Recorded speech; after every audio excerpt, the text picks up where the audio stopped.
Hello and welcome to a webinar presented by USB Certification.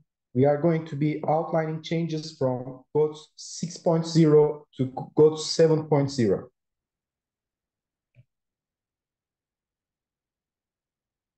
USB certification has been auditing the conformity in accordance with the national and international standards and doing the certification for those standards for more than 20 years. Our fundamental philosophy is to make our customers feel that we are a business partner which adds value to their processes and to improve our service mentality with a view of continuous improvement. As USB certification, we aim to increase the competitiveness of our customers and make it sustainable with our national and international accreditations, authorities, representatives, solution partners, experts,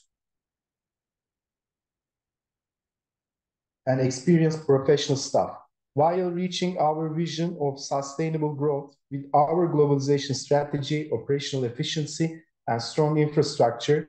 We contribute to the development of the organizations which are certified by us with our independent and impartial audit approach and value-added services.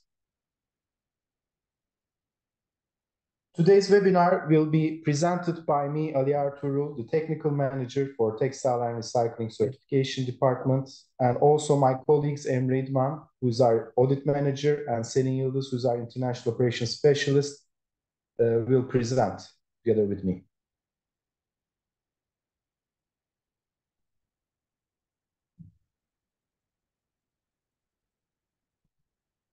If you'd like to summarize the key changes from GOTS 6.0 to 7.0, the structure of the GOTS and manual for implementation of GOTS were changed. So that means the section numbers and titles may not be where you're looking at. There's new due diligence criteria that is addressed. There are new criteria in environment, product stewardship, and environmental health and safety. Criteria for the incoming and organic material have been made stricter. Quinoline is included among the prohibited substances, and also GOTS 7.0 reduces the permissible quantity of recycled synthetic polymer fibers. In the pursuit of circularity, GOTS will allow use of recycled GOTS goods waste as an additional fiber.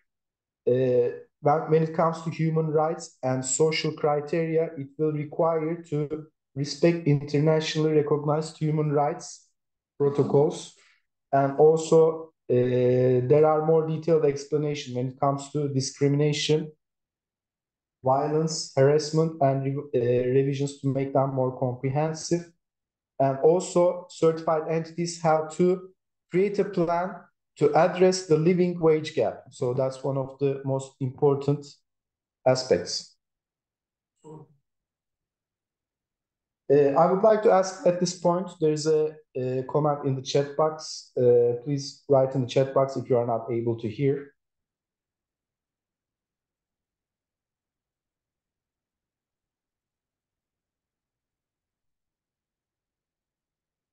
I'll continue. GOTS occupational health and safety criteria were revised to consider best international practices. So that means it's aligning with International Labor Organization and also OECD guidelines.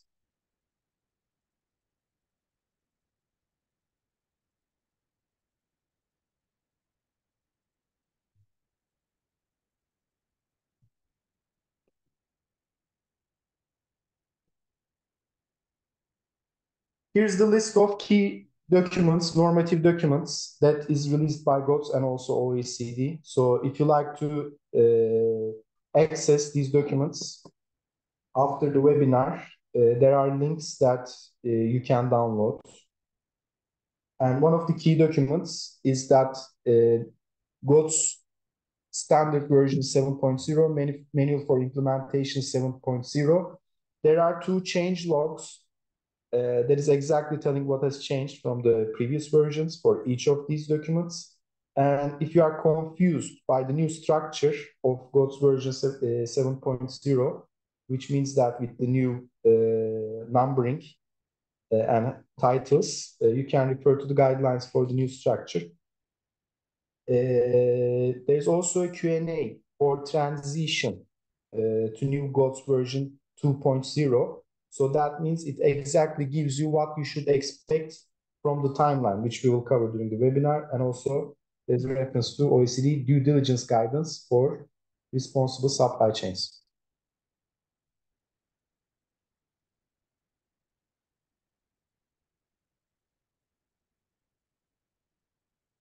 So GOTS defines the transition period as March 1st, 2024. So that means all transaction certificates issued on or after March 1, 2024 will be approved according to GOTS 7.0 criteria, no matter what.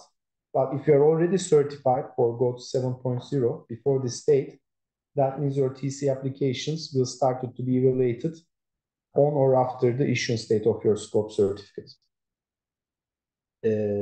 Facilities shall adopt and start implementing GOTS 7.0 criteria before March 1st, 2024, which means that you should change your system, give the necessary trainings before that date, and get it ready.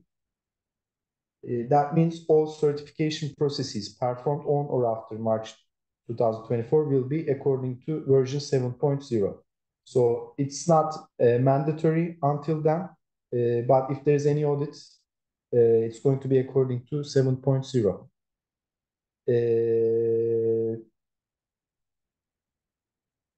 Also, you have to check the eligibility of your certified final and intermediary products. So that means you have to make sure, especially when it comes to fiber content, which is a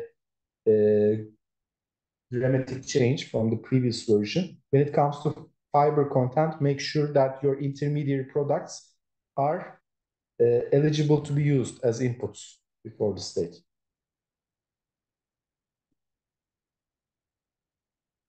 USB certification will start conducting audits according to GOTS 7.0 after starting on October 1st, 2023. As we are saying, it's not mandatory until March 1st, but you have the option to go for GOTS 7.0 audit after this date. But what we're going to do is that we will verify your conformance, even if you are not audited until March 1st. That means we will request documentation and records like training records to verify your conformance before the date.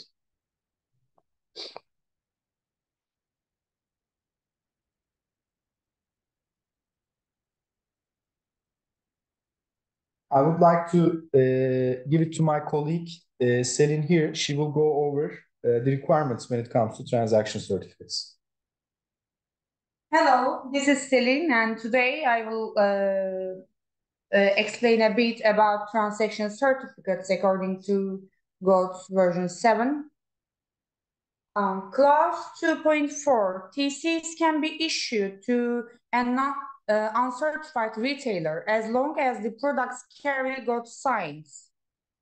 And clause 4.2.6.3, use of PVA, polyvinyl alcohol, as a backing material for embroidery is prohibited.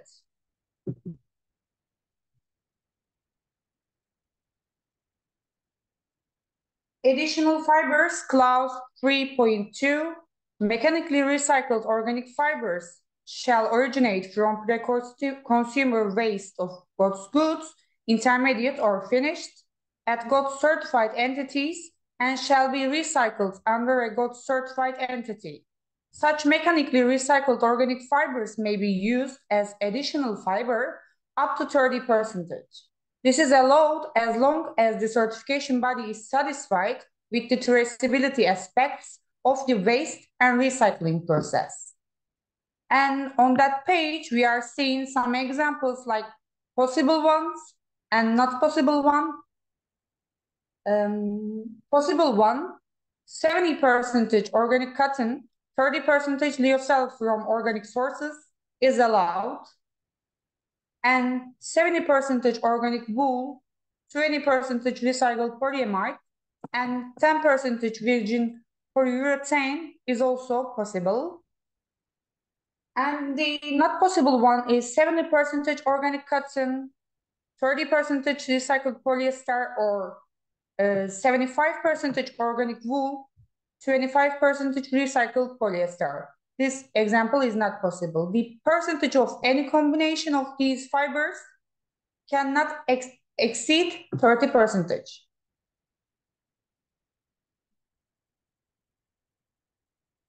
Clause 3.2, mohair, a fiber derived from the Angora goat, is permitted as an original fiber, provided it satisfies conditions given in GOTS section 3.2 and 5.2.8. Virgin polyester is not permitted as an original fiber material.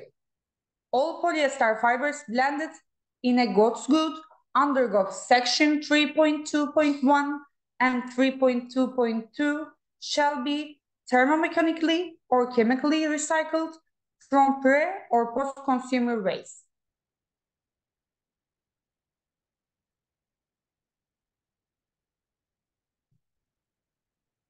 Clause 3.2, wool fibers used in GOTS goods that come under GOTS section 3.1 and 3.2 shall come from mulesing-free sources.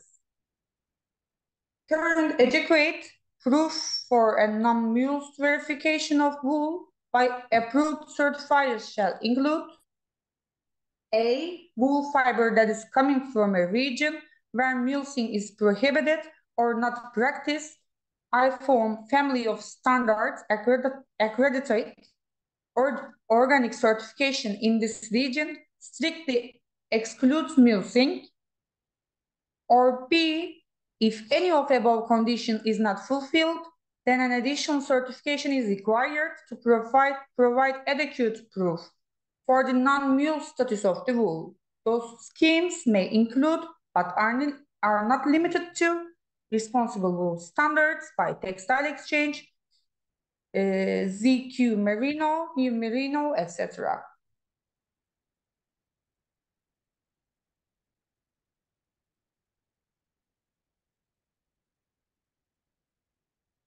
Clause 3.2, adequate verification proof for the use of regenerate fibers from certified organic raw materials is certification of the fiber supplier, manufacturer, and the fiber material to the organic content standard, OCS from Textile Exchange.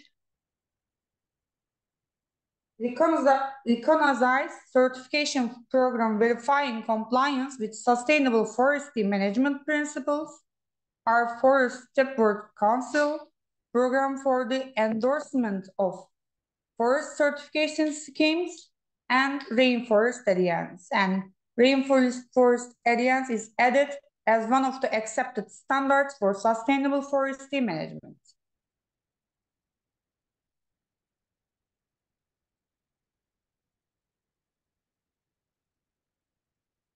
On accessorized part, clause 3.3, the use of decorative accessories on GOTS goods shall not exceed 15% of the product's total weight and 40% of its total surface area coverage.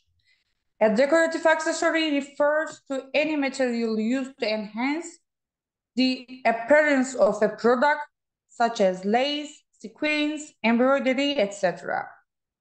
Mattress, shoes with complete upper part fabric such, and combined products are excluded from a weight limitation of decorative accessories.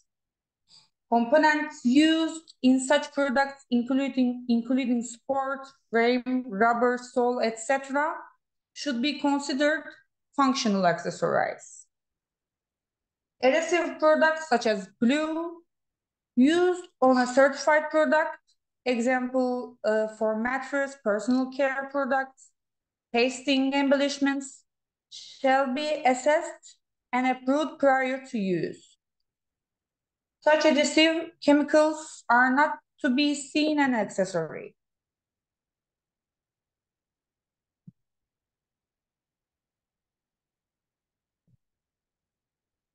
Filling and stuffing part, clause 3.3. In case textile fibers are used for purpose of filling or stuffing of a certified textile cover, the weight of the filling can be included into fiber percentage calculation for the GOTS label grade. In case non-textile fibers are used for the purpose of filling stuffing of a certified textile cover, the weight of the filling cannot be included into fiber percentage calculation for the GOTS label grade.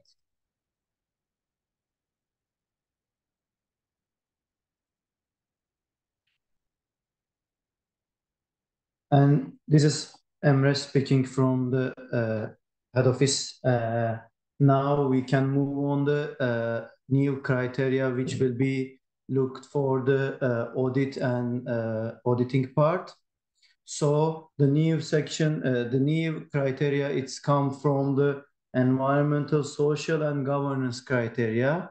Me and Ali will give an explanation about the criteria. One of the key one is the due diligence, and there is a changing from the environmental section. Also, the social criteria, even headlines, is changed from the GOTS 7.0, and there will be changed the quality management technical parameters, and also the we will end of this session we will have a Q&A session.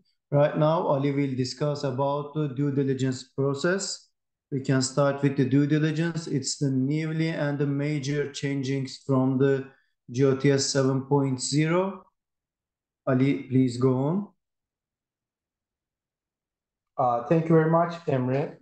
So before we get into due diligence, I'd like to present the two clauses. Actually, GOTS just lays it out as a requirement. So one of them is actually telling us that the GOTS is aligning with OECD due diligence guidance, especially on textile and footwear sector. And also they will be following the same 6-step due diligence process as it's implemented in there. So for those who are uninitiated and would like to know about what due diligence is, it's the process through which enterprises can identify, prevent, mitigate, and account for how they address their actual or potential negative impacts.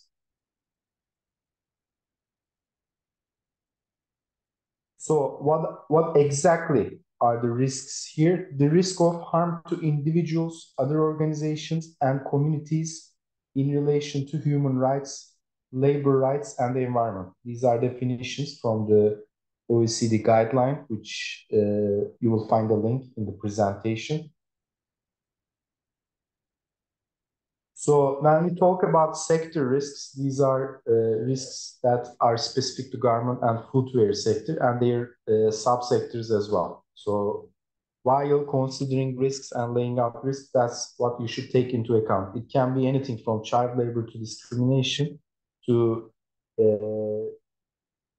minimum wage laws to discrimination and collective bargaining. And also it may be related to environment, such as water pollution, or human health, such as hazardous chemicals.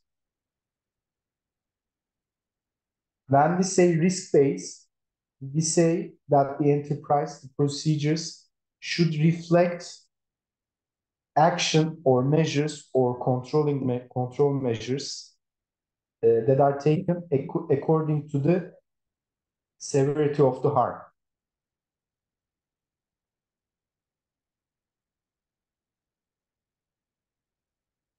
So when we are talking about the 6-step approach, the first one is, of course, you have to create policies which reflect what you're committing to, so implement responsible policies. The second one is that you have to identify actual or potential harm in your supply chain.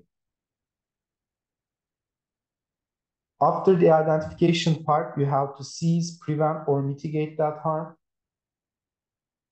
And you have to track your performance, like how likely you are to catch these risks and how effective you are at addressing these issues. You have to communicate. So that means you have to publicly share the results of your activities. And also, if there's any harm, you have to enable remediation. So let's look at all these 6 steps. When we go to GOTS clause number 4.1.1, you exactly see these 6 steps outlined in here. So it says certified entities shall incorporate its due diligence process into policies and management systems. They should identify actual or potential adverse impacts. They should cease, prevent, or mitigate adverse impacts. They should track implementation and results. They shall communicate how impacts are addressed, and they shall enable remediation when appropriate. And there's another reference to OECD due diligence guidance for the responsible supply chains in the garment and footwear sector.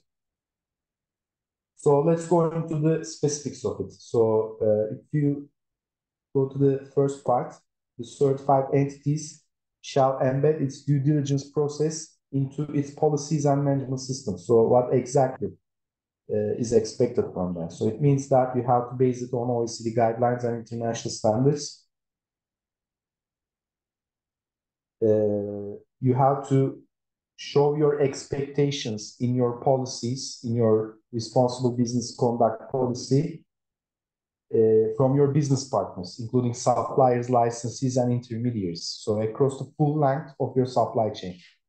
Also, you have to show your expectations from your subcontractors, especially from direct suppliers when relevant, because of the definition of the subcontracting. Also, you have to have policies if you are engaging home workers or you are using handwork, and you should show your expectations regarding outsourcing.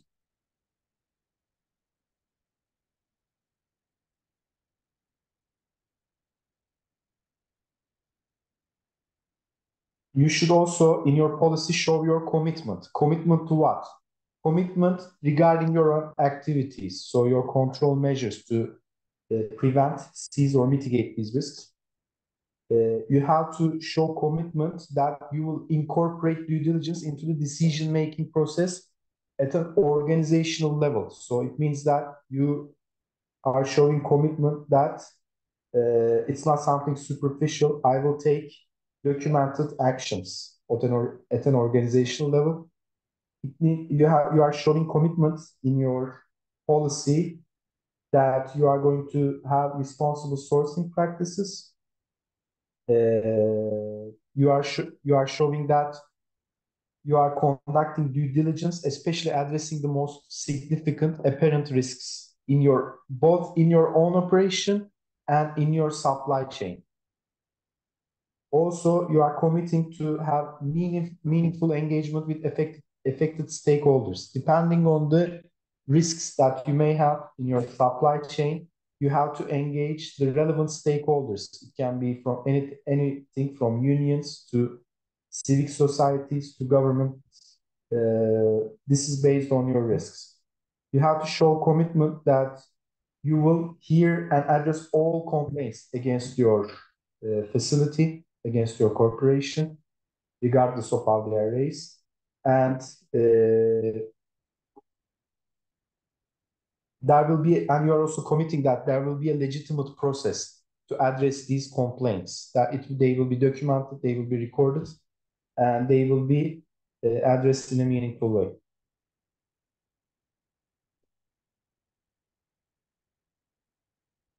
So your policy also should include commitment that you will address the GOTS chemical input criteria, environmental criteria, human rights and social criteria, and governance criteria, and also the risks that are addressed in the OECD guideline. Your policy also has to show that it's approved on the most senior level. So that means your top level executives should be signing those policies just to show your commitment as a corporation.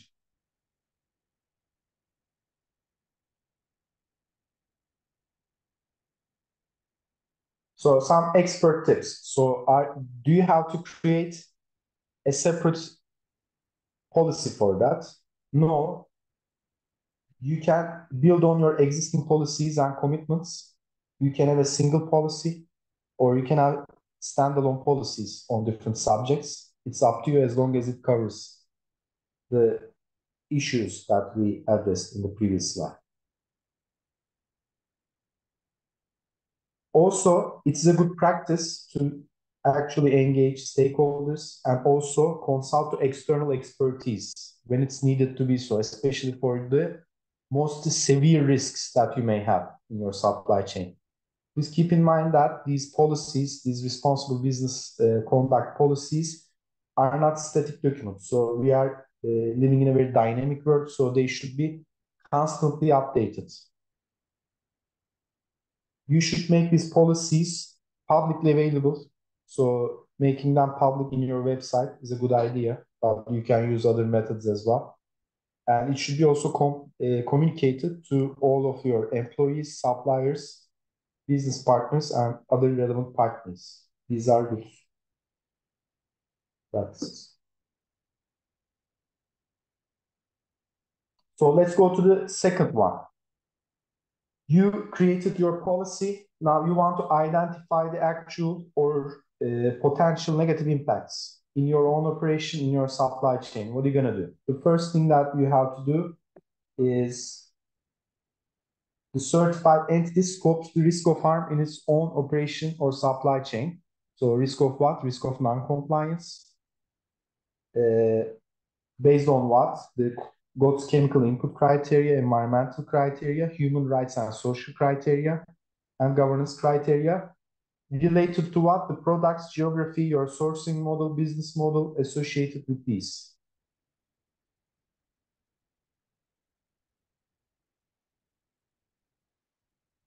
So you have to perform a self-assessment in your own operations. To be able to do that, of course, you have to implement the criteria, GOTS criteria, and other relevant industry standards. You have to engage stakeholders to identify the issues. You have to review your policy and the system, because it's like a health checkup. You have to exactly see if you are, when you identify the risks, is your organization able to prevent or mitigate these issues? Seek expertise, especially when there's like very high risk. Always work with consultants on how to take preventive measures.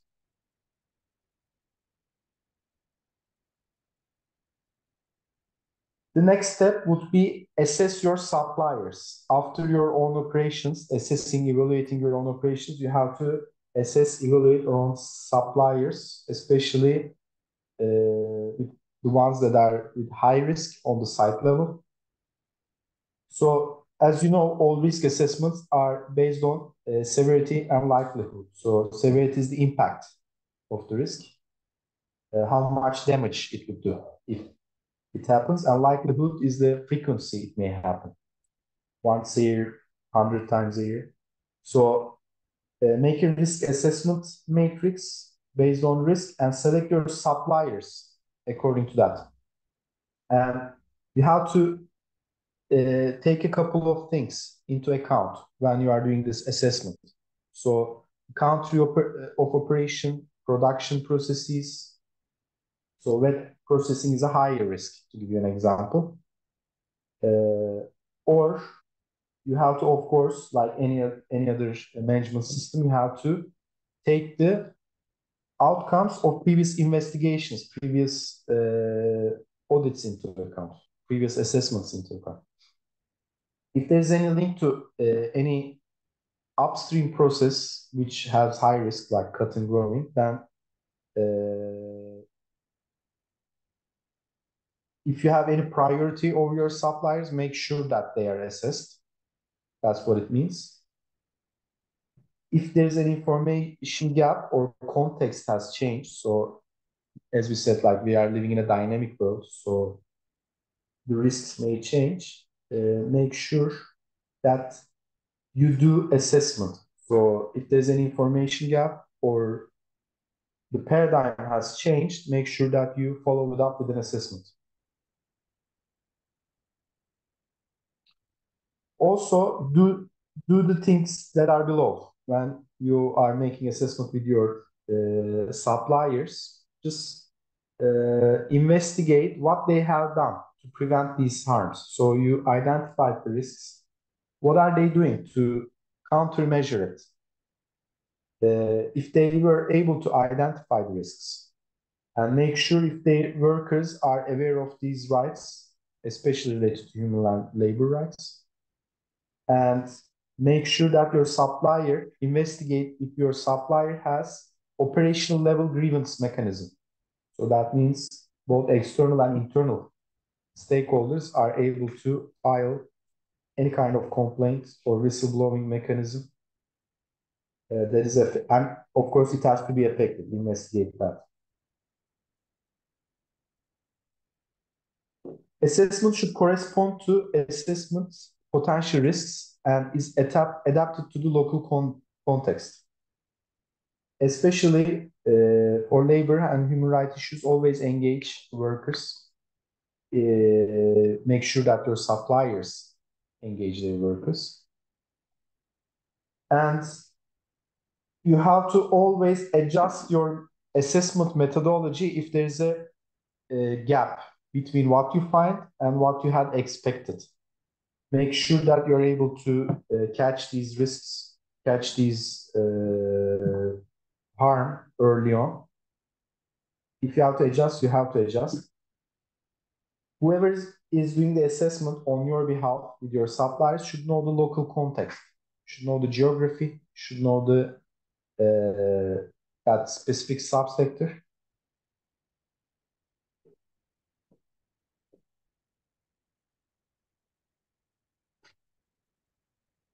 And also, certified entity should assess its relationship to impacts. So let's say that you have identified all harm, all risks, and you have an outcome. So what is your organization's relationship with that? And what is the actual cause of the things, the non-compliances that you have identified? Of course, immediately after doing that, you should take immediate action to stop existing impacts.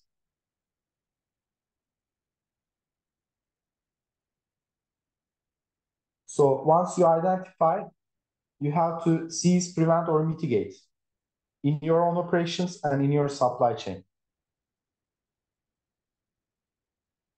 How can you do that in your own operations? So if there's if something has to be done immediately, or if there's a potential for critical danger, then you have to take immediate action in the short term. You have to develop outcome-oriented solutions that lead to the prevention of harm in the longer term. So you have to create mechanisms for that. You should have clear follow-up timelines to prevent or mitigate harm. So everything should be scheduled. And also, whatever action you take should be proportional to the harm or risk itself. The higher the risk, the more dramatic your action should be to mitigate or seize that action. Ask for expert advice. I'm repeating that again. If the level of risk is high, always engage your workers, trade unions, or representative of workers during the development of measures to prevent and mitigate labor-related issues. Not just for your own operation, also for your supply chain, of course. So what you can do to take countermeasure in your supply chain. First of all, you should create and execute your own plan to prevent and identify harm. You can create a pricing model that account for the cost of wages, benefits, and investments. If it is human, labor related, especially when it comes to living wages. You can implement internal measures to manage risks in your supply chain, including measures that you can control. If there's anything that you can do to change your product development that will result in the prevention, mitigation of these risks, you can do that. So if there's any particular chemical that you can change, or if there's any particular material or fiber that you can change, or if there's any particular process that you can change, that would be better. You have to have a good local knowledge of your suppliers. So you have to be actively involved in the context, processes, the geography, and you should understand the risks associated with that. If you don't have the expertise, always consult with the external expertise. And if you can use your leverage, then do it to select your suppliers. That could be related to different things, different sourcing models, but if you're able to use your leverage to influence them, do it.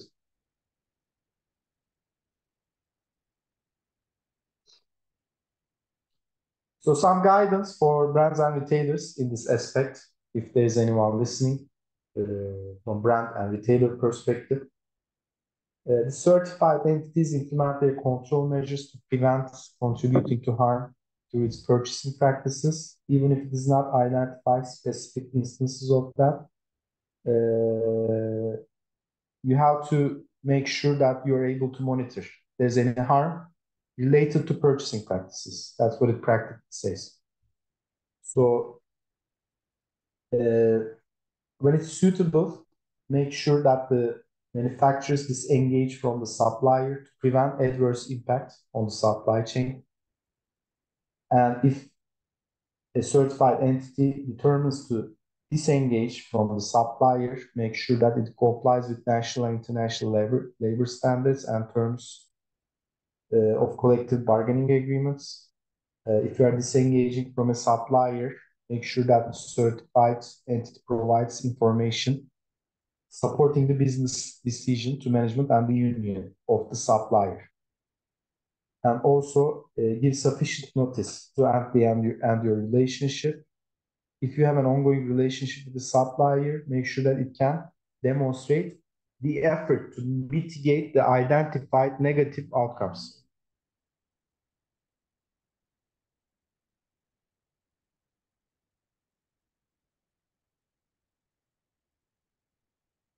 So not necessarily a requirement, but there are encouraged practices. So you can pool leverage with other buyers, especially in cases where they do not hold leverage. You can establish incentives for your suppliers to comply with your policy. You can support your suppliers. So maybe not financially, but you can show other kinds of support like training, to mitigate or prevent these impacts. And also you can engage with government.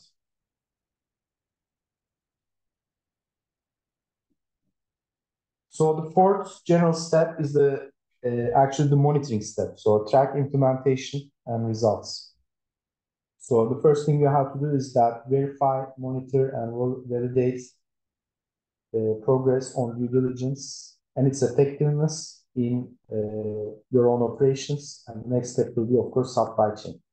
In your operation, you have to define your key performance indicators and monitor them. Use data and information to verify measures. If you're not able to prevent or mitigate, you have to understand the reason. And of course, you have to put all these under records in terms of reports or any kind of documentation. You can engage with external experts to kind of like independently verify the effectivity of your measures, especially the impact is critical. When it comes to your supply chain, you can implement control mechanisms to check if your requirements are adequately implemented in the supply chain. And you should also have indicators for your own suppliers as well. And these indicators should be able to show you that these risks, these harms, were actually be able to prevent it. You can also gather information data from your supply chain to verify the effectiveness. And you also have to document, first you have to understand why something fails, and you have to document it.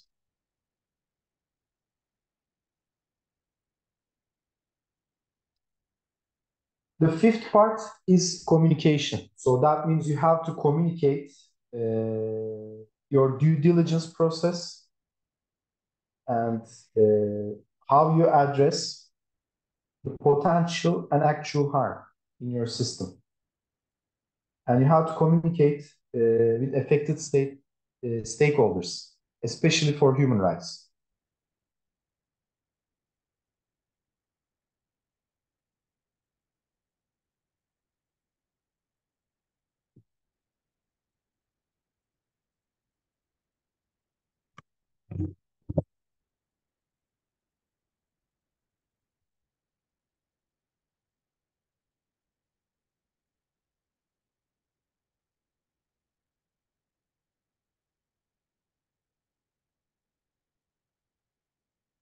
So when it comes to publicly communicating, it should be at an annual basis at a minimum, and which should be accessible, relevant, accurate, clear, and user-friendly.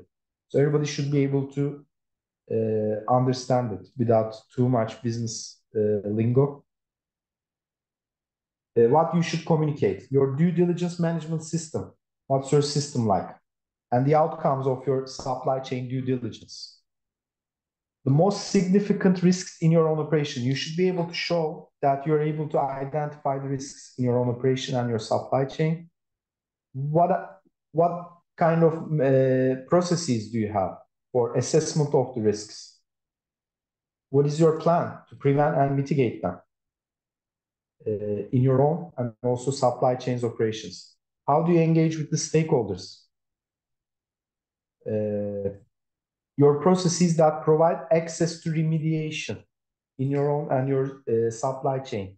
If something really critical actually happens, and your collaboration processes that facilitate the due diligence. This is what you should be communicating at least once a year. So when you are communicating with the affected stakeholders, so we are talking about not a potential, but an actual harm. That's something that already happened.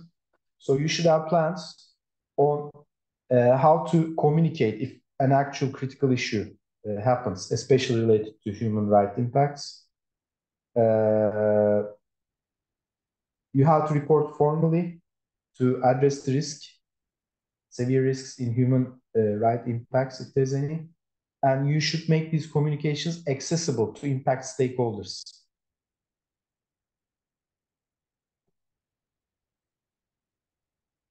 The sixth part is remediation. So there are 3 sub-steps for that. The first one, establish processes to enable remediation in certified entities' own operations. The second one is you have to commit to hearing and addressing complaints raised through legitimate processes. So that means not only from your internal stakeholders, but from outside stakeholders as well. Certified entity provides or contributes to remedy in cases where it has caused or contributed to negative adverse impacts. So let's start with the first one. So create a grievance mechanism based on legitimacy, accessibility, predictability, equitability, transparency, and dialogue. And also, this grievance mechanism, this complaint grievance mechanism, should prevent legal course of, should not prevent legal course of, like they should not be able to, they should not be signing any legal waivers that they are not going to court with that complaint while submitting that. Also, a grievance mechanism that doesn't interfere with civil or criminal investigations or human rights examinations.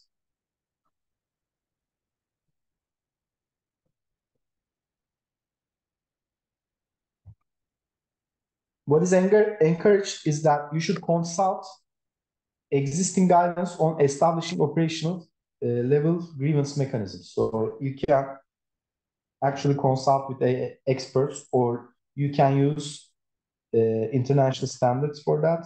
And you should also publish your complaints. The second is to commit to hearing and addressing complaints raised through legitimate processes. So the processes are documented processes that record these and publicly address these issues. These are the grievances that you have received, and this is how you address them. And also you have to show the outcome. So when you follow up with that grievance or complaint, was there actually any harm? Or if they were addressing any potential risks, did you have mechanisms to prevent it, or did you have to change anything in your system as the outcome?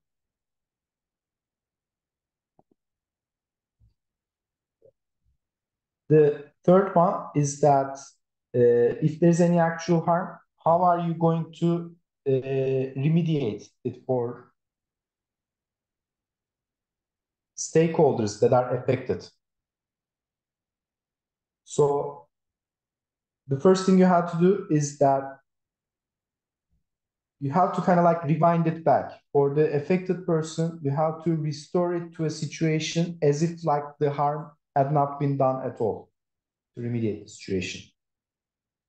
Whatever remedy you take, make sure that it's compliant with national and international guidelines. And if there's no standard, you can take previous cases, like the best practices as an example. And make sure that you engage with effective stakeholders in the determination of the remedy, make them part of the solution, and also do a follow-up. So that means measure their level of satisfaction and put those under record.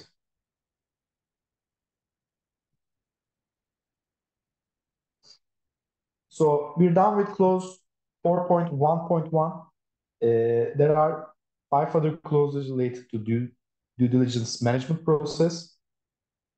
Please keep in mind that these requirements apply to all GOTS certified entities. You should implement these measures according to operational context. So that means depending on the size, depending on your processes, geographies, it can be a simple mechanism to a fairly complex mechanism. So the only thing that it should be able to address all concerns related to your own operations and your supply chain. It's a dynamic process, so clause number 4.1.3 tells us that you should continuously implement due diligence. So it's not a one-time event. You should show progress, your improvements over time. You should adopt a policy, as we discussed, and it also shows the commitments to a responsible business conduct in your own operations and supply chain. And make sure that you strengthen your management system to conduct due diligence in not only in your own operation, but your own supply chain. I would like to repeat this: strengthen your management system. So your management system should have enough resources allocated, manpower, time, and other kind of resources needed to achieve that.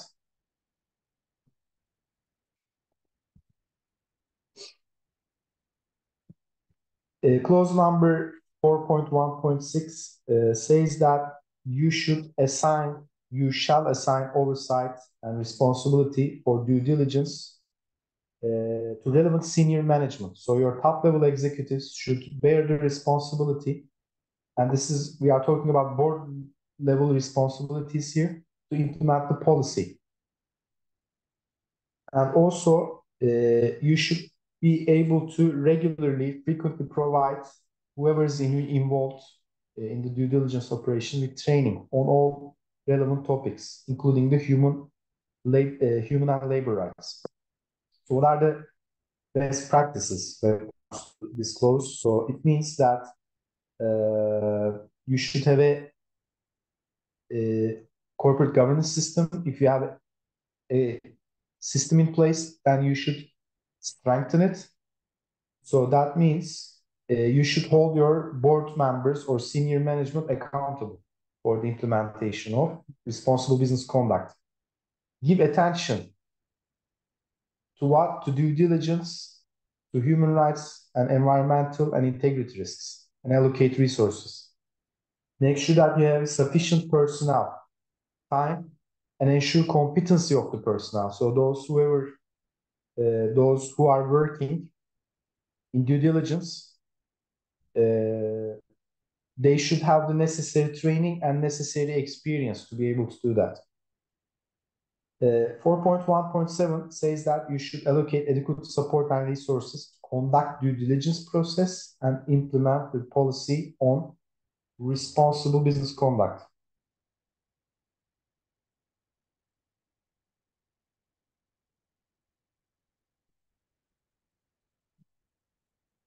A bit of news for you before we wrap up.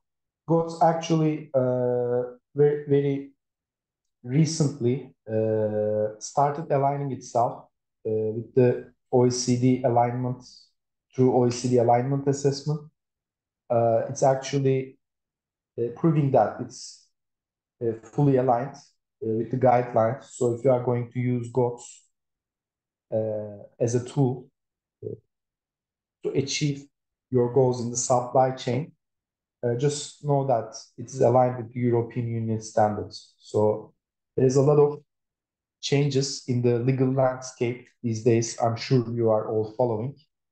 But at least investing in an independent certification for a program that is aligning itself with the upcoming laws would be very useful for you. If you like to read the rest of the article, there's a, I don't know if you're able to see it, it's very minimal. There's a link at the bottom. Thank you very much. So I'll leave it up to Emre to go over the rest of the training, the rest of the webinar for you, starting with the environmental criteria. Okay, thank you, Ali.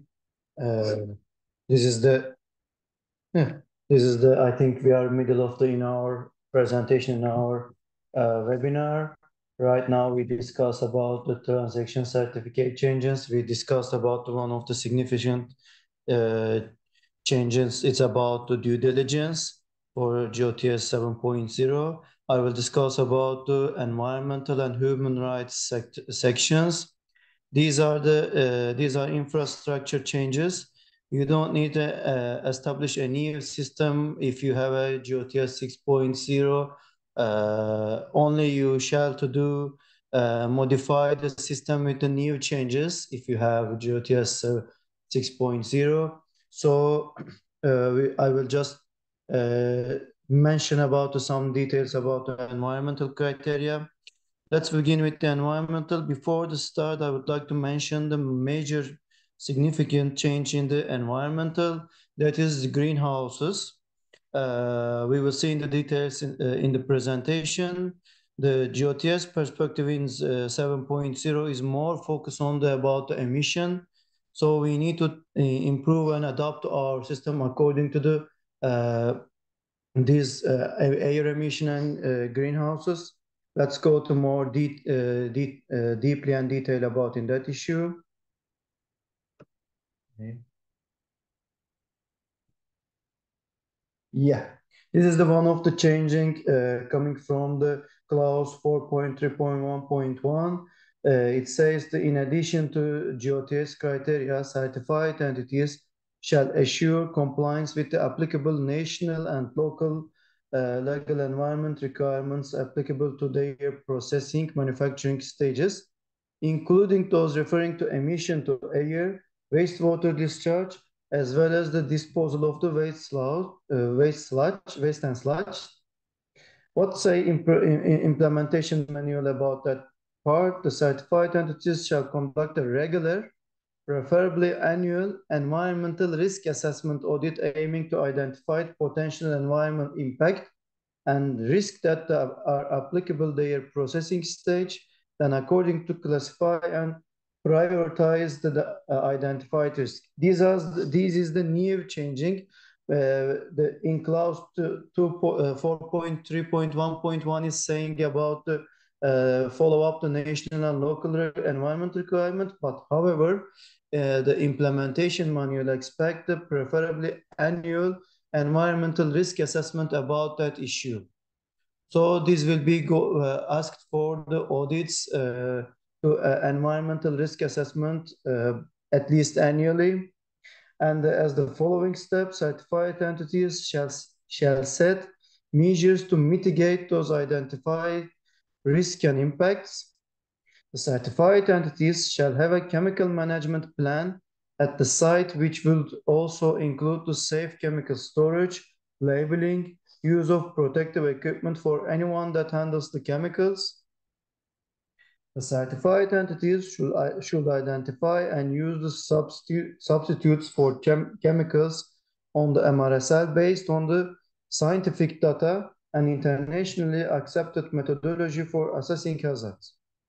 They may use existing credible substitution list for any chemicals they need to use for production, especially the entities which are holding wet processes used for the chemical and dye stuff. They will follow these rules and implement these rules in their system for GOTS 7.0.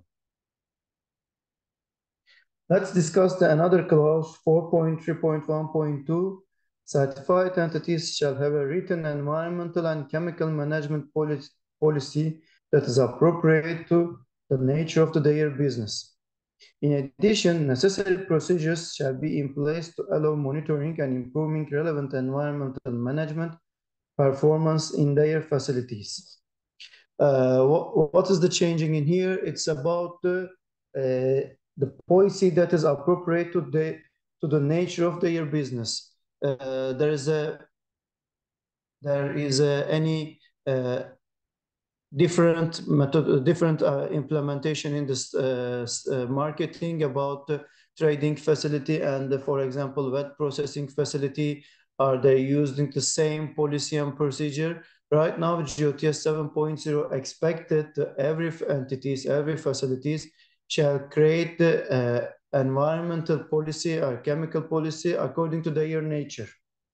Each GOTS certified entity, including trade offices, shall have a written environmental policy that is appropriate to the nature of their business. Such a written policy for the trade offices, for instance, may include carbon reduction activities, sustainable purchasing approaches, office lighting, and etc. So we got the answers from the in that implementation manual. Which kind of a policy should I need to prepare, or which kind of a policy should I need to implement it?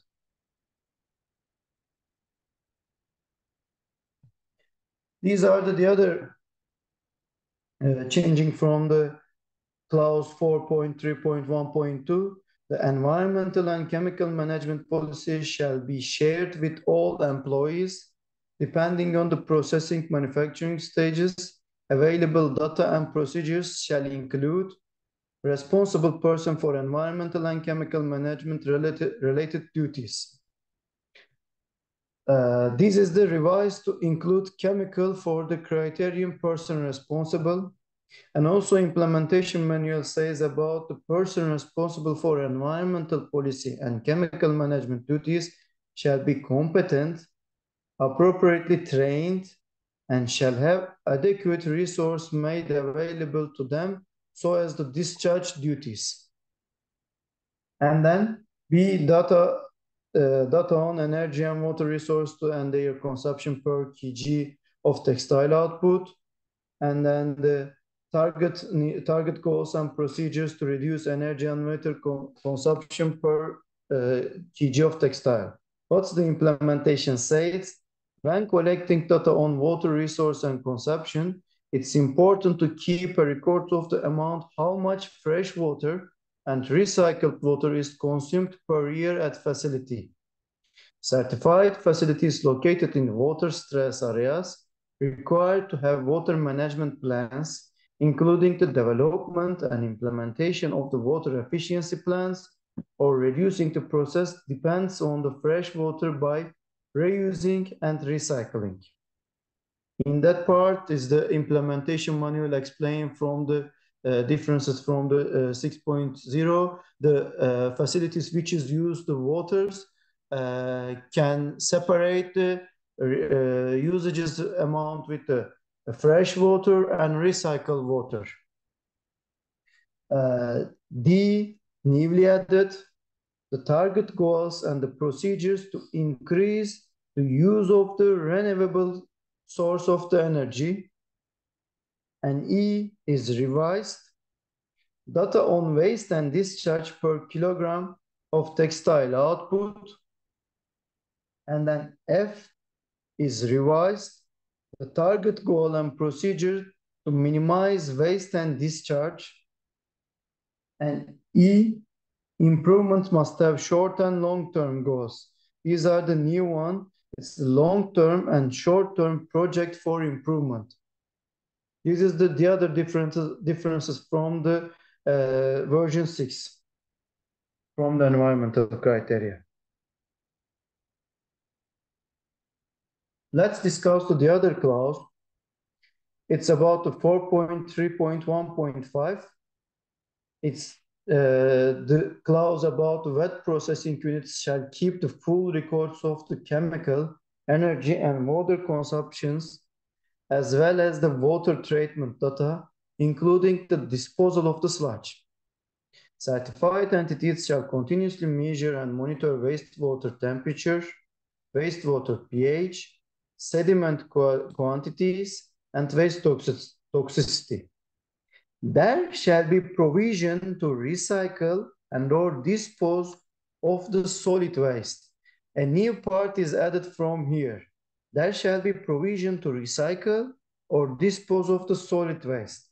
On-site waste burning or uncontrolled waste landfilling shall not be undertaken. What the implementation manual says about in that particular clause? Each GOTS certified entity, including trade offices, shall have a written environmental policy that is appropriate to the nature of their business. Such written policy trade office, for instance, may include carbon reduction activities, sustainable purchasing approach, and office lighting. All of them, it's the counted in the under the one shelf and one roof. And this is the new criteria. Actually, the new criteria, it's the transferred from the occupational health and safety, because in the marketing, the different regions and different areas, some regions, the noise and air pollution, it's counted under the occupational health and safety. Some regions is counted under the environmental management system. So the GOTS 7.0 clearly mentioned in here, clause 4.3.1.6, monitoring of the noise pollution and air pollution shall be in accordance with local legal regulation, and periodic testing shall be carried out. Each GOTS certified entities also needs to implement it in that requirement in under the environmental criteria. And this is which I mentioned beginning of the environmental section. It's the greenhouse gas emission management. Let's go more detail. What the clause 4.3.1.7 says? Certified entities shall define a greenhouse gas emission management that encompasses the identification of the sources of the greenhouse gas emissions, as well as monitoring, quantifying, and setting measures to reduce GHG emissions. This is the new criteria. But what is the implementation manual about saying about that issue? The GOTS supports all initiatives that are aimed at arresting and reversing climate change, an integral part of the United Nations Sustainable Development Goals. It's incumbent on GOTS certified entities to take steps toward meeting these goals. And as a preliminary first step, it's required that the certified entities identify the source of greenhouse gases emissions within their own operations. This is their expectation. These may include activities owned or controlled by the enterprise that releases the emission straight to atmosphere, for example, direct emission, or enterprise's consumption of the purchased electricity, heat, steam, and cooling, for example, indirect energy emissions. So in that implementation manual, it's explained what the GOTS expect from the facility. First, GOTS expect from the entities to aware about the United Nations Sustainable Development Goals.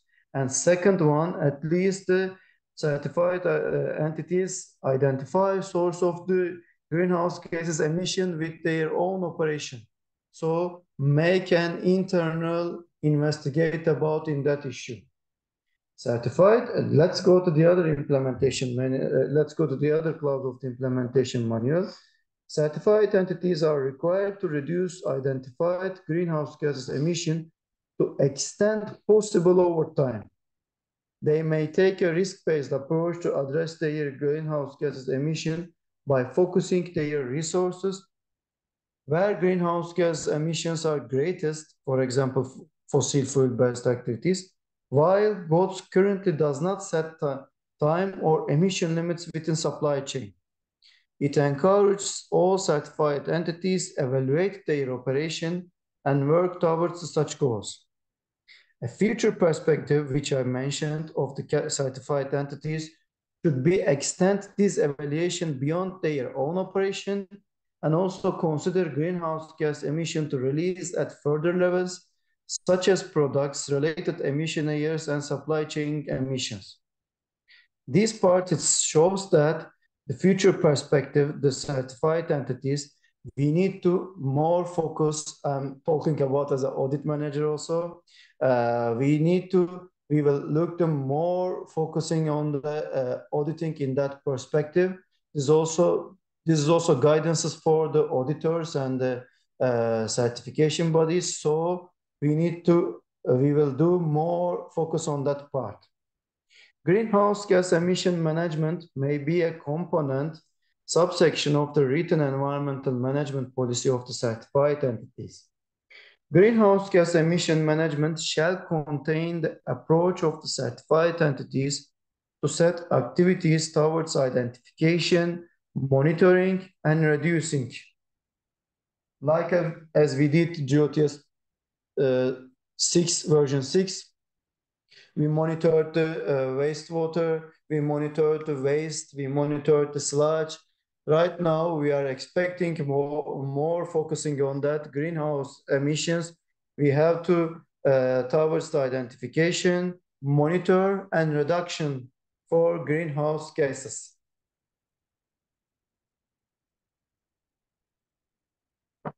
These are the new criteria for greenhouse gas emissions. One of them is the 4.3.1.a.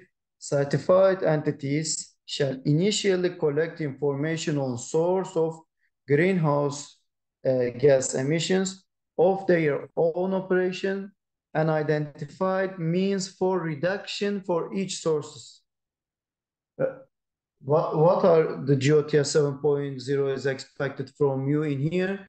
To every sources, to every chimney as you use needs to identify and make an aim to reduction for every chimney for that. And clause 4.3.1.9, as long as long-term plan Certified entities should include product-related emissions and supply chain-related emission in their greenhouse gases emission management. Remember, we calculate the water consumption per kg output.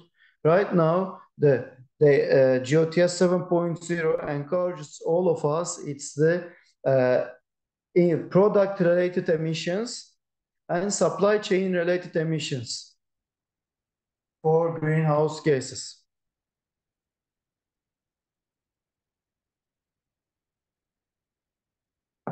This was the significant change from the environmental management system. Right now, we can continue with the human rights and social criteria. As we discussed, and as we also known that the section names was the social criteria, but GOTS 7.0 changed the section name, which is the human rights and social criteria. So this also gives a perspective about what kind of a changing is coming from the GOTS 7.0. Let's go one by one. One of the new criteria is added about the forced labor. Clause 4.4.2.2,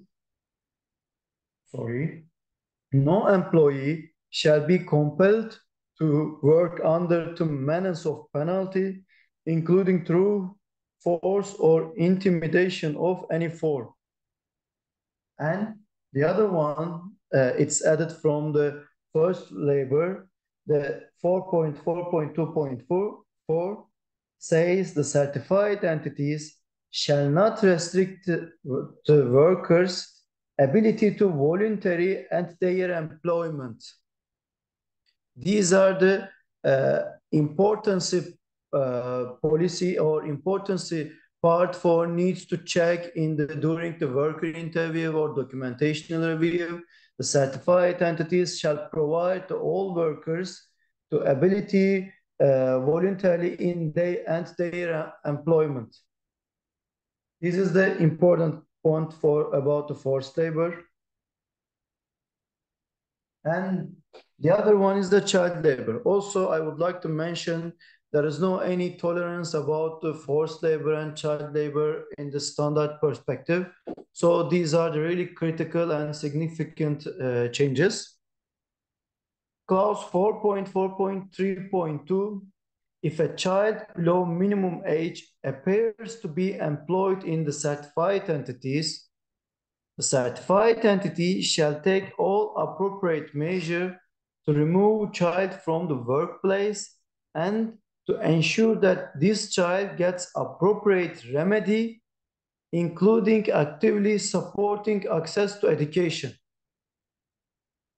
For example, one of the facilities is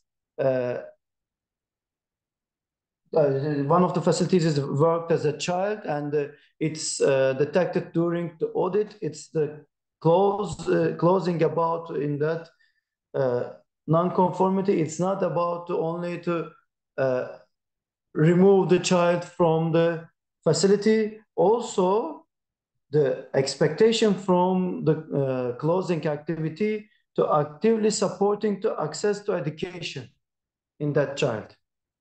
The other clause is 4.4.3.4. A young worker shall be employed in a manner that allows the access to continue education or additional educational opportunities, such as vocational or technical training.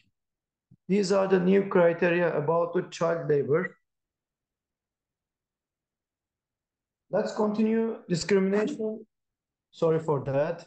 Discrimination, harassment, and violence. The clause 4.4.4.2, lots of 4, sorry. The certified entities shall foster and provide an environmental free of harassment and violence, where all individuals are treated with respect and dignity, In particular, the certified entities shall operate a zero-tolerance policy for any form of sexual harassment, including sexual and gender-based violence. We'll see more detail about the gender equality part. The other clause is about 4.4.4.3.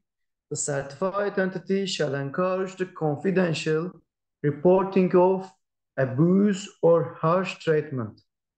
The certified entity shall treat all incidents seriously and promptly investigate all allegations of discrimination, violence, and harassment, including sexual harassment.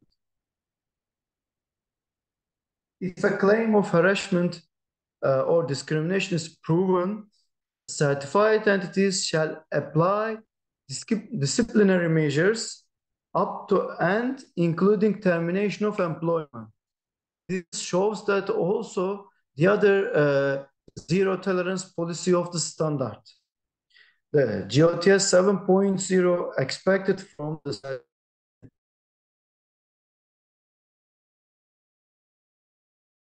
is proven, the certified entities shall take the disciplinary measures in that part. And the other point is the 4x4, clause 4x4, no worker shall be subjected to any physical, sexual, psychological, or verbal harassment or abuse or other forms of intimidation as a disciplinary measures.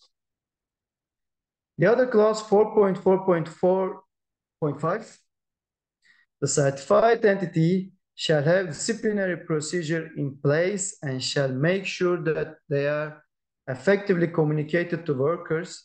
Information regarding the disciplinary procedure shall be explained to workers when they enter employment and easily accessible at the workplace.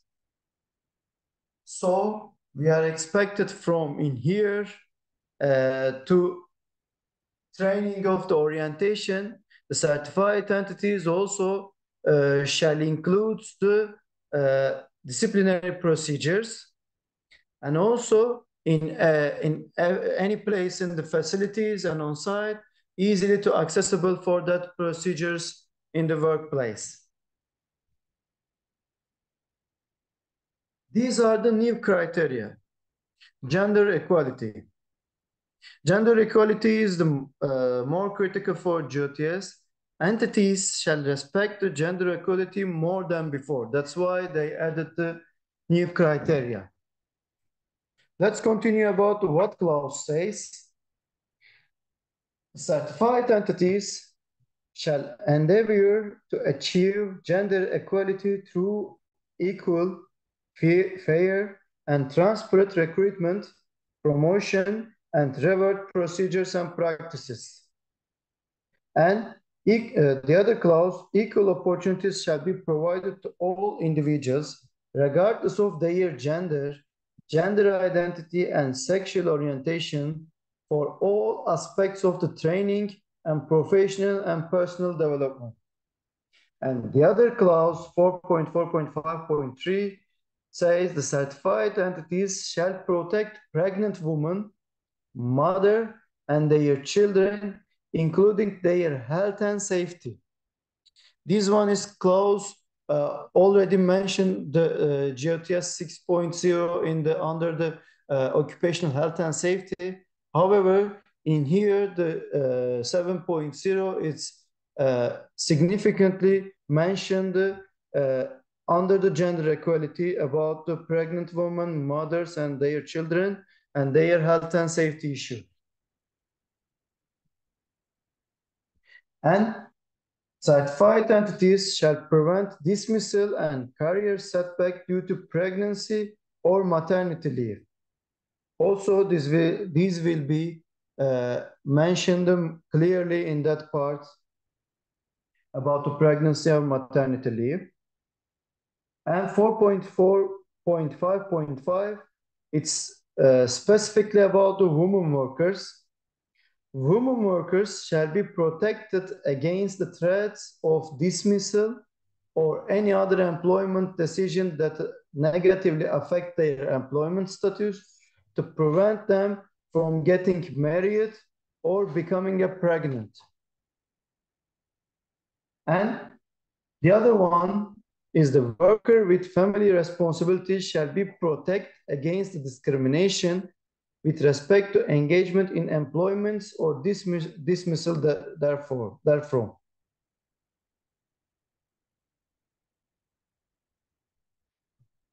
Let's talk about the other clause under the human rights and social criteria, occupational health and safety. The occupational health and safety, there isn't too much changing from the occupational health and safety, only the small change, and I would like to mention the new two criteria and one new section. The certified entities shall provide special protection to relation to health and safety to vulnerable categories of workers such as young workers, new and expected mother, and persons with disabilities.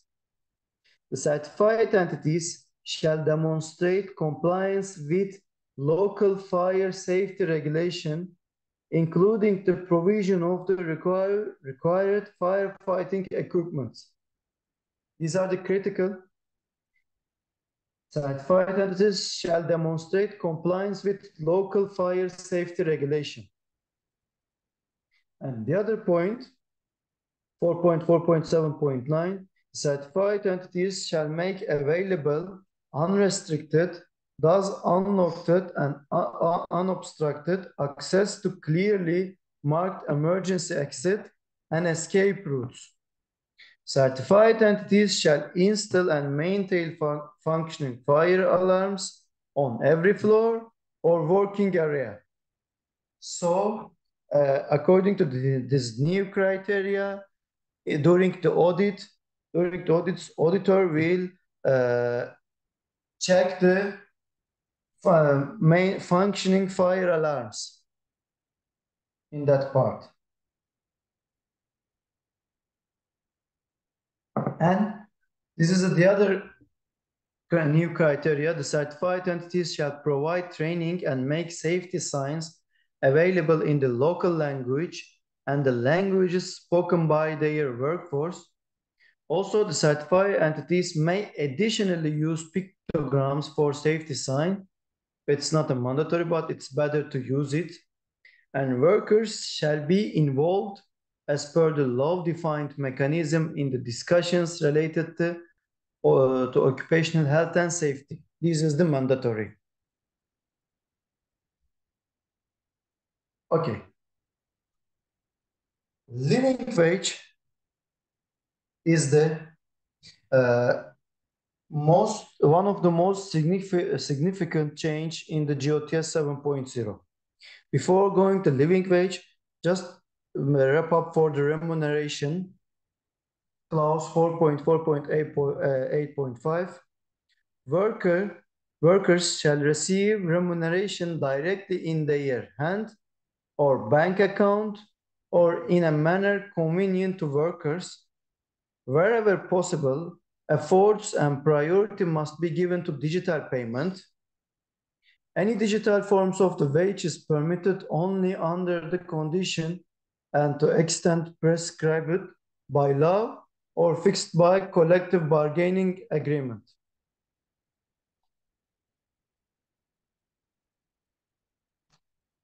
Now, the living wage, as you all know, the GOTS version 6 is expected to calculate living wage and record it.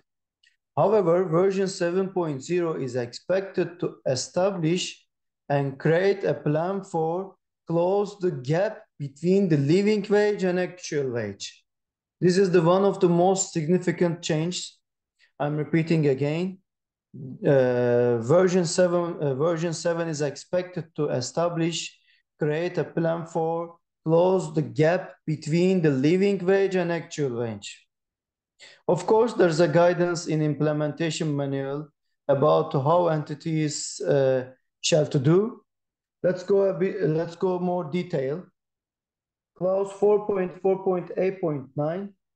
The certified entities shall calculate the living wage for their respective operations. Furthermore, the certified entities shall compare the living wage and living wage data with their remuneration data and calculate the wage gap for its workers. Implementation manual says collect detailed data on current compensation, analyze data to identify distinct wage groups and their earnings, and you can use the IDH salary matrix, which is, you can see the link in that. There is a portal in there. Easily you can calculate and you can use that for living wage platform salary matrix. And then identify the local living wage estimate. If available, use the anchor estimate. We are all familiar with the anchor estimate methodology. Otherwise, use the Asia floor wage or other NGOs or union estimate. If none of these is available, generate an estimate using the resources provided. For each group, calculate the wage gap, the difference between actual and the living wage. Systematically share wage gap calculation with the workers and ask them how the living wage estimated compares to their experiences and record their responses. These are the other responsibility from the certified entities to record the responses from the workers about the living wage gap. And note that in the future, living wage estimates may be required to include the cost of early child care. Systematically share wage gap calculation with buyers. This is the other point. Ask them how long it will take to increase prices to cover the wage gap and record their responses. As a certified entities, you calculate the living wage. You found the living wage and you know the gap between the living wage and actual wage. First, GOTS 7.0 implementation manual expect from you to share this plan with your workers and then record that their answers systematically and then go to your buyers and ask them your living wage gap and ask them how long it will take to increase the prices and cover that gap and also record their responses too. These are critical points for the living wage calculation. And now let's go for the new criteria about the living wage 4.4.8.10. It says the certified entities shall develop a plan to cover the wage gap and pay the living wage to its workers.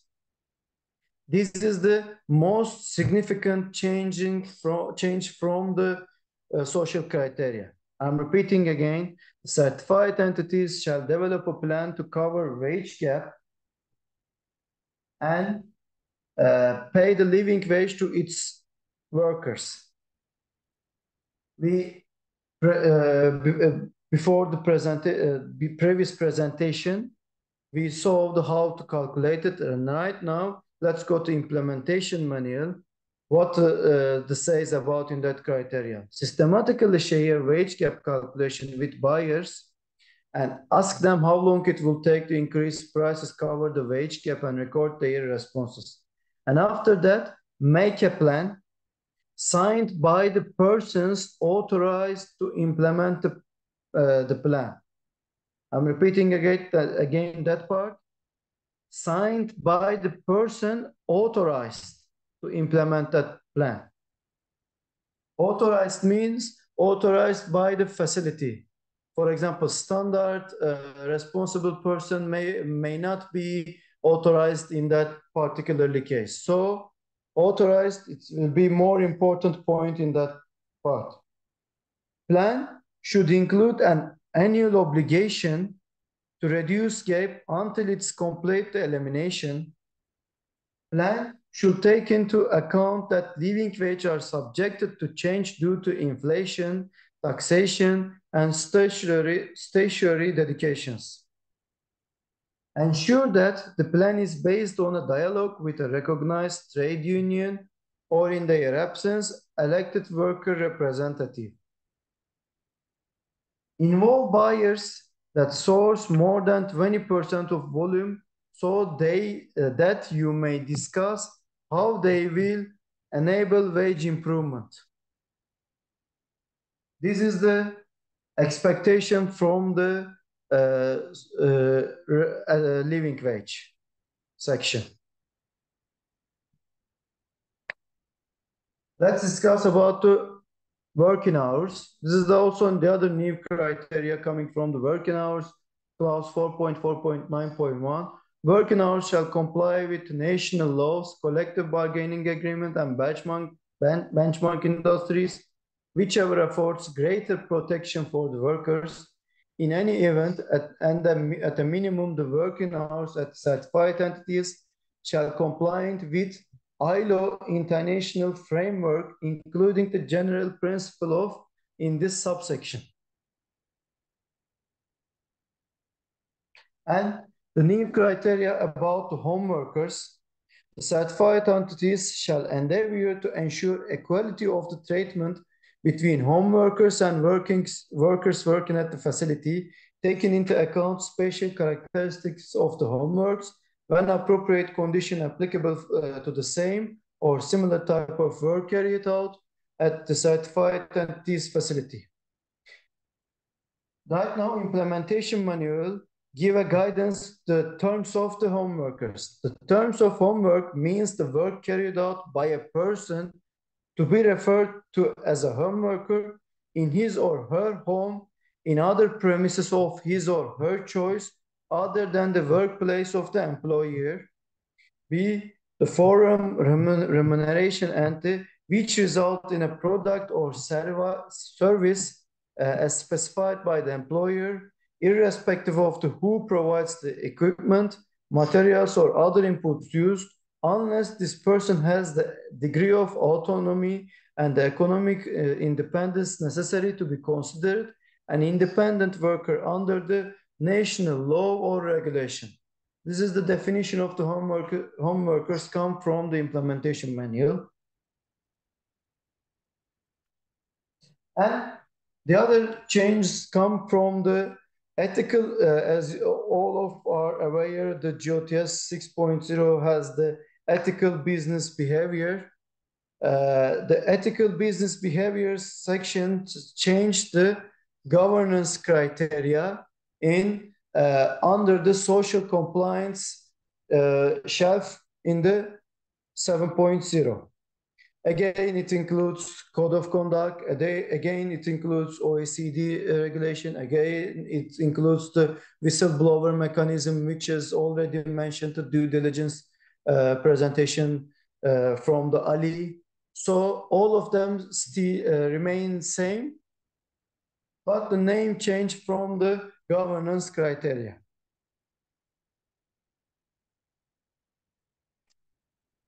This is the change from the human rights and social criteria. Now, I would like to give a short presentation about the quality management.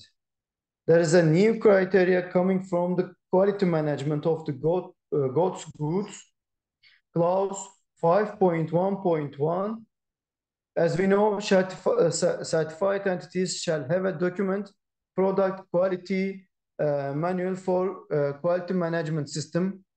Such a manual shall be appropriately made available to the relevant staff and the workers. So, version 7.0 expect the manual about the quality management system for the product. Okay, clearly they mentioned the shall, so it's mandatory to make it that requirements. And the other part, it's for product technical quality criteria. testing of the technical quality parameters and residues of GOTS goods, additional fibers and accessories. Clause 5.2.1 mention certified entities shall, again it's meaning the mandatory, undertake the testing in accordance with a risk assessment in order to assure compliance with this standard and in specific with criteria of section 5.2.6, which is technical quality parameters, as well as section 5.2.7 and 5.2.8, which is limit values for residues in GOTS goods and additional fiber material and accessories. These are the new criteria.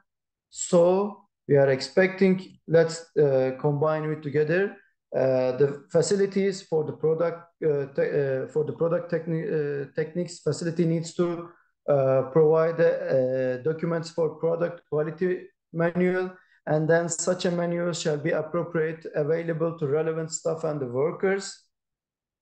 And this manual also includes the testing parameters and shall undertake testing in accordance with risk assessment in order to assure compliance with the standard and specific with the criteria which is mentioned in the presentation. This is the product technical quality. The other one, the small changes come from the specific requirements for the special products. One of them is the term changing, is the earbuds replaced with the cotton buds. Only the name changes. And then the other one, clause 6.1.2.4, further criterion includes as a for security veils, only 100% organic cotton fiber are allowed.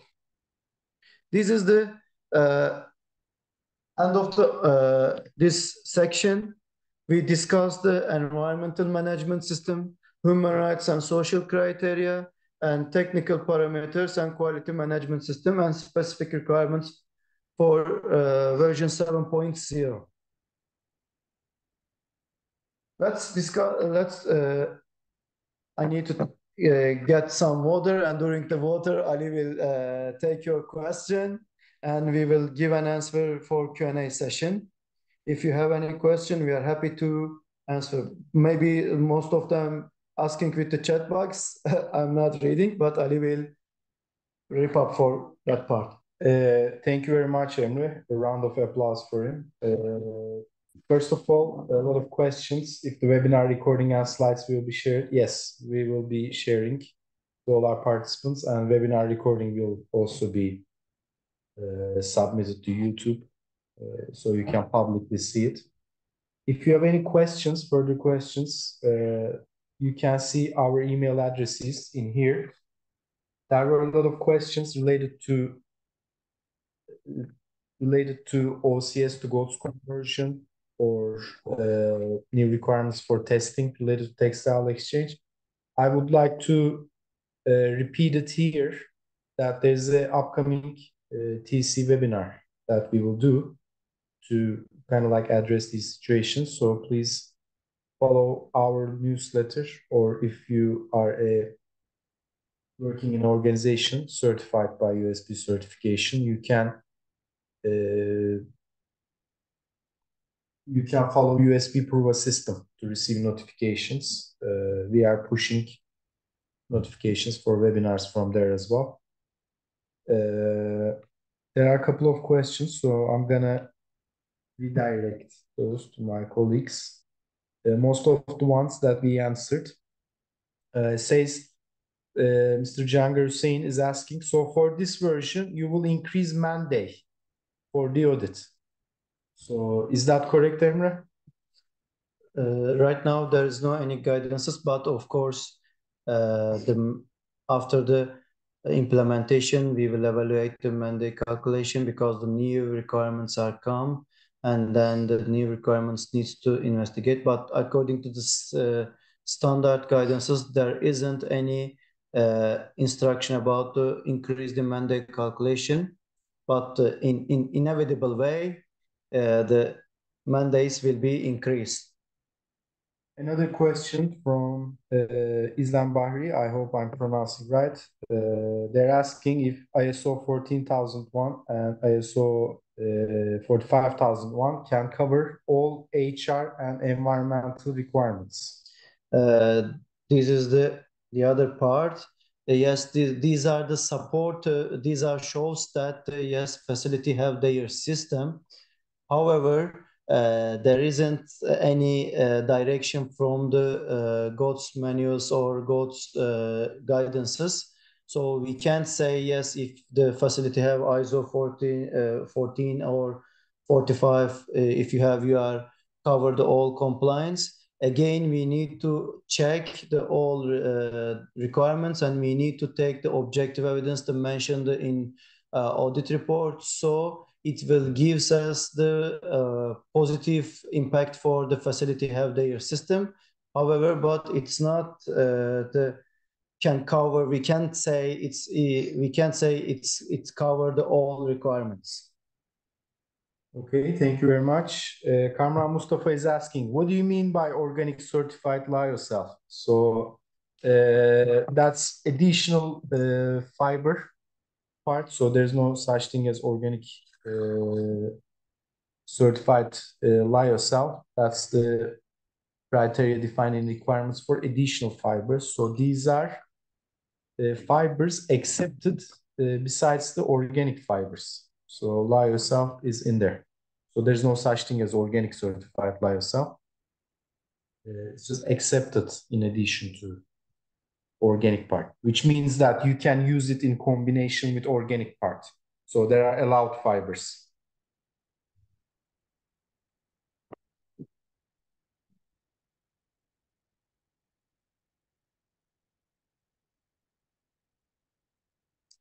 So I would like to ask if there are any more questions. Seeing lots of questions about textile exchange programs also. So we will hold another webinar for, especially on transaction certificate part, waiting your participation on that webinar as well. So while waiting for questions, I would like to give out some pointers. So please make a timeline for yourself, because especially if you are not manufacturing final products, that means you are manufacturing intermediary products, and intermediary products that you manufacture will be used in the GOTS supply chain, but they will not be eligible to be used as an input after March 1st, 2024, if it doesn't comply with the requirements for fibers, especially when it comes to percentages. So make sure that you make your due diligence on your supply chain for that matter. Here's another question. If we have a BSCI certificate, then we can use social compliance. BSCI. Right now, Is it an equivalent? So yeah. I'm taking these questions as if like, if you have BCI, then is there a need to conduct the social parts of the audit? Yeah, that's the expect. That's the actually same answer, same approach with ISO 14 or for environmental criteria.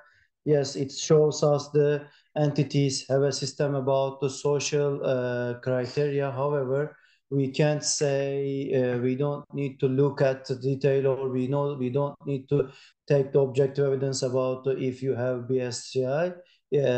We need to investigate, and we need to check the requirements during the audit, because there isn't any equivalent coming from the GOTS guidances. So it's not fully recognized as an equivalent standard, at least for parts of GOTS yet.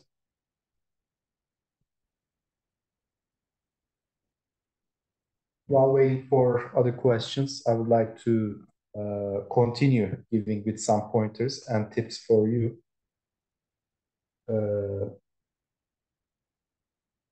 There's another question, by the way. It's for SEDEX and RAP. No, it doesn't work that way. So any kind of social compliance scheme that you might have is not recognized by GOTS. So it didn't change in the GOTS 7.0. So that means in practice, the auditors have to come on site and check for all criteria of GOTS.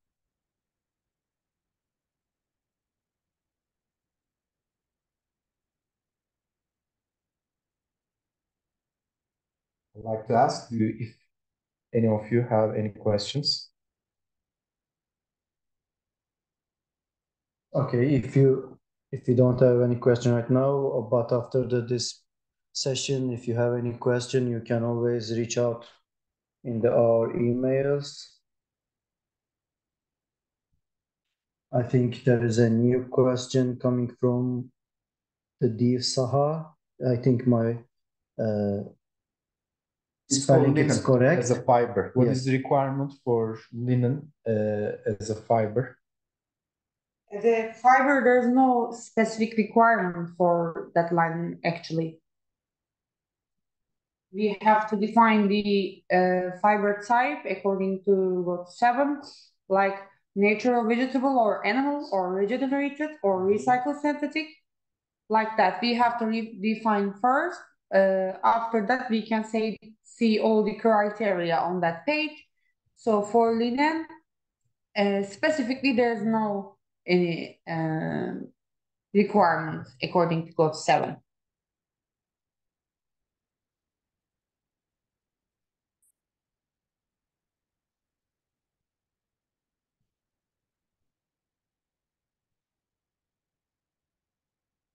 The other question comes. I think we already answered Sajid Umar's question at that point. Mm-hmm. So it says, can we use conventional polyester with organic cotton? Like 77% organic cotton, 21% conventional polyester, 2% elastane. We already answered via chat box, but we can explain in here also for giving an idea to you.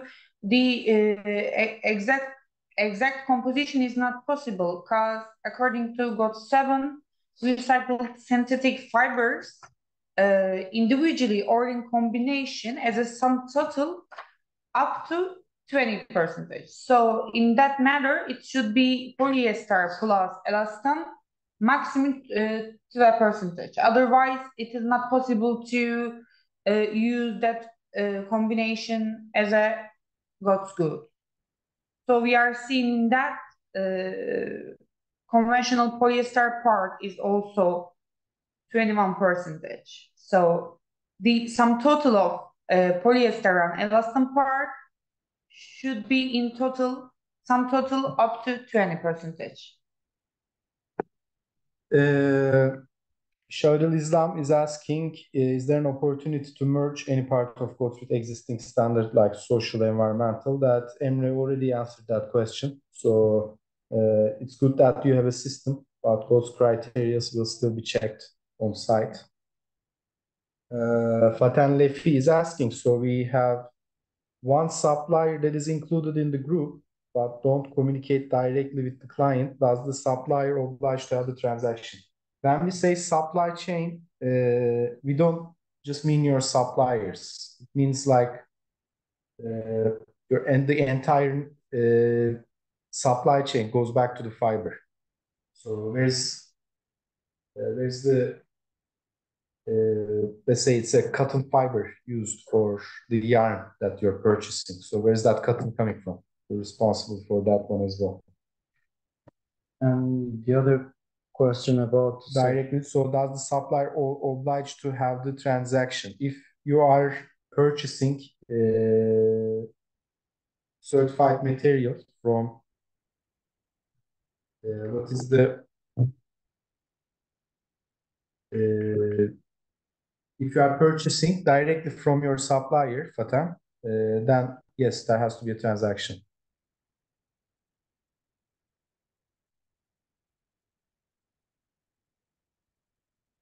Sajid Abbas, you can go back to the TC part of this webinar when you receive the slides to understand what are the effects on products. Yeah, also I am referring you the document directly on GOTS 7 document. You can see that area separating products according to their types, and at the same time giving some examples and giving exact percentage what we can use and what we cannot. So on that part, document is also effective for checking product by product, because on GOTS version 7 we are seeing that on TC part mostly changing things are about compositions and product types. Not so many, but still we have to check the percentages and the product types. Fiber types, actually.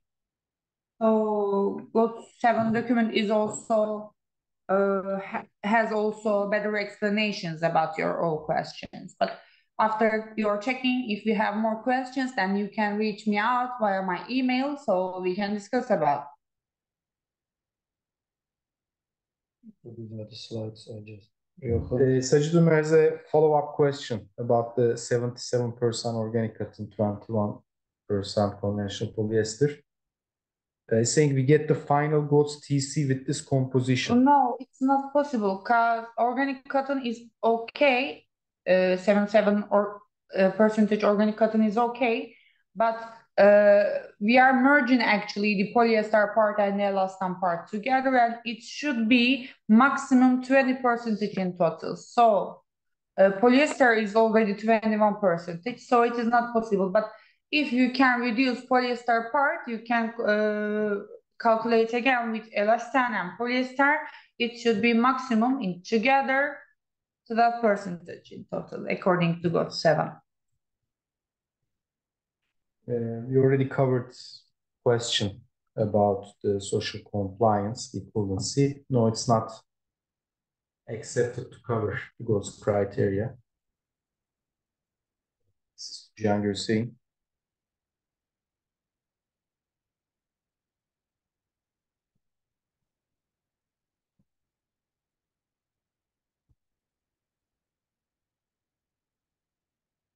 Please keep in mind that there are new requirements, especially due diligence criteria will require some work to do on your part. So please start creating your own teams to address this new criteria to get ready and to be ready on time for the transition period ends.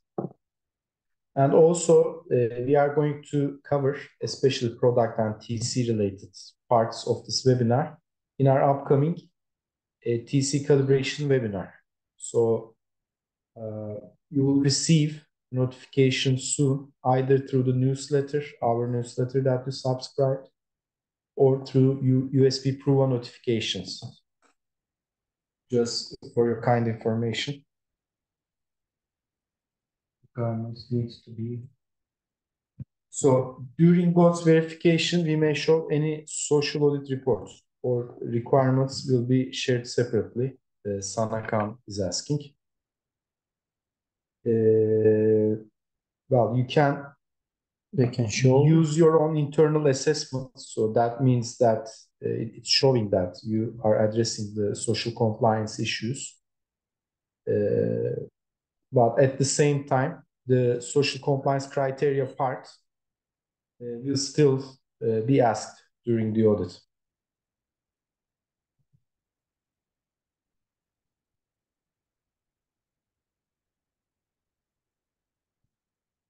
Sajid Ömer is asking if less use than 20% conventional polyester and the final TC will be issued or not. We have to see another conventional parts as well, because we are calculating together, whole fibers together. So if polyester part is less than 20% and additional part, it should be total. We have to consider conventional parts as total. So if conventional part is less or equal to 20%, then. Let's give you an example. So let's say that besides polyester, you also have polyamide. So you don't just think about the percent percentage of polyester. You just combine it with polyamide and you look at the total percentage of it together. So if it is still less, more than 20%, it's not going to be accepted. The other question, Mhm. Mr. again, Mr. or Mrs. Devsaha. It says nowadays lots of CBR being banned by iOS, I think. I mean iOS.